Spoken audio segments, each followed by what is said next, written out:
So talking about the budding entrepreneurs, so I would say this is all about the mindset, okay? So we've been systemized to think, not to do things. So which means don't take any risk. So you have to follow what your brother does. So which means your brother became a doctor, your parents and your society is asking you to become another teacher. Because nobody asking what you really want to achieve, what you really want to do it. Nobody asks that question. So at least you have to go and express yourself. It's about checking, is this path, whichever path it is, something that I feel like I have to do or that I want to do? Well, I think when you want to do something, you get that urge, you get that feeling that I really want to do it. Believe that instinct, and whether you might have people saying, no, don't do this is wrong, this is right.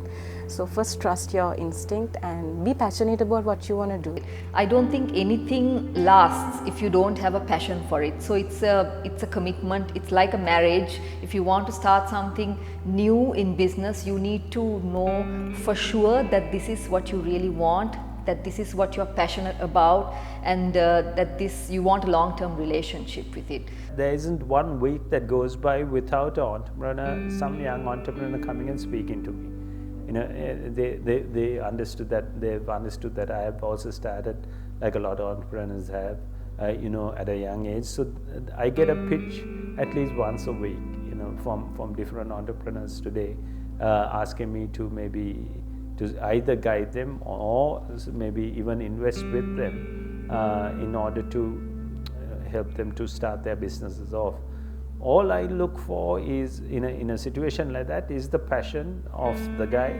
If the person who wants to start it has that passion, the same kind of passion that I had when I started my business. At least you need to know your passion. So this is very important, because if your parents are going to tell you, you just pursue your passion, that's fine. But if they are going to push you to study something that they are not able to accomplish, which means you will study and you will achieve it, but you will even earn, but you are not going to live it. Look at it this way, right? When you're going to go on a trip with a bunch of friends, usually the first place you decide is where you're going to go. Right? It's only afterwards that you decide, okay, we'll go in these cars, we'll take this type of food, and we'll do these things. But the primary thing you decide is where you're going to go. If it's something so, let's say, trivial as a trip, you decide primarily where you're going to go. With your life, why isn't that the first thing that you kind of decide? You have to set your mind on a goal, and you have to work towards it. You can't, if you're embarking on a journey of entrepreneurship, you can't wake up and be like, oh, I don't want to do it anymore, and stop. You have to see it through, no matter how hard it is. And of course it's hard. You don't learn when you're doing things well. You really don't. Because it doesn't register as hard as it would if you fail at it. Right? That's how we learn to walk. That's right. Yeah. We didn't start walking from day one. We crawled, we fell. And then we learned how to adjust ourselves, and now we're walking. And once we learn walking, we don't fall. We rarely do, because we don't look back. But that's the process of human learning. Embarking on a journey on your own is so much harder than working a 9-to-5 job, for the simple reason that that when you're working a 9-to-5, you have that paycheck waiting for you at the end of each month, regardless of how well you do your job or not.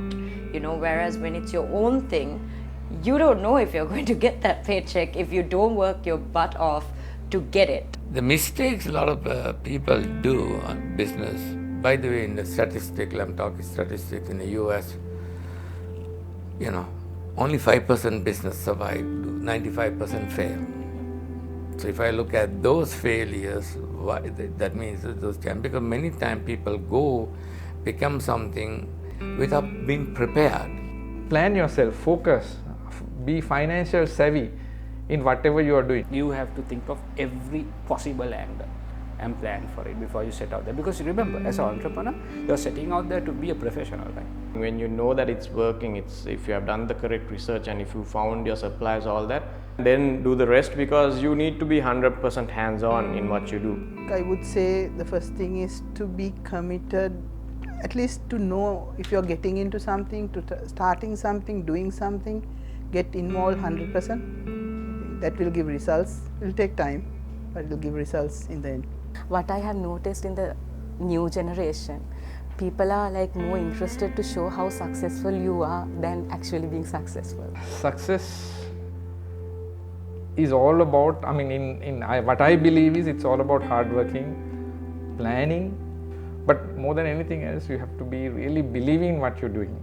So observe whatever the decision you want to take as young entrepreneurs, observe and then be very mindful and do what you know. Don't get into things that you don't know. Even if you want to start up a restaurant, first ask yourself, do I have the necessary skill? Do I have the background? Do I know how to hire the necessary chef to the workers? Do I have the skill to train them? If not, go and learn first. Don't do it because someone else is successful or someone else is good at it. Do it because you want to do it. You don't want anyone to say that, okay, you copied someone. You want to be able to say that I did it differently. I actually went against the type and I am known for this. This is typical of Sri Lankan businesses, where they just be followers. Somebody gets into e-marketing, so everybody gets into e-marketing. Somebody gets into home deliveries, and everybody gets into that. And that is something that I don't support. We always, we really want to go and do things in a hurry. We are in a hurry it's like a rat race, but I think you need that little time for yourself, because mental health is also very important. If you just rush yourself so much in life, you're going to be a depressed person. So, I think finding your happiness, peace of mind, and also, really focusing on what you want to do, being passionate, I think that is what you really have to do. Business is all about building teams. It's about building a culture that people can work, and you are building a service that people would love. Any business you start, try and put something in there where you give back to the society, and the society will look after you for that. Today, thankfully, the rate of finance is a lot less than it was last year or in the last 5 years. So it doesn't kill you as an entrepreneur too, even if you have to borrow a bit and get into the market. But there's no shortcuts. You got to really do the work yourself. So, whereas if you have your own business, you build it for yourself, sweat, toil, whatever, and it's yours. Yeah, and you, at the end of the day, you will have something to look back, and when you take your last breath, as if you'll have something to show that you have achieved something.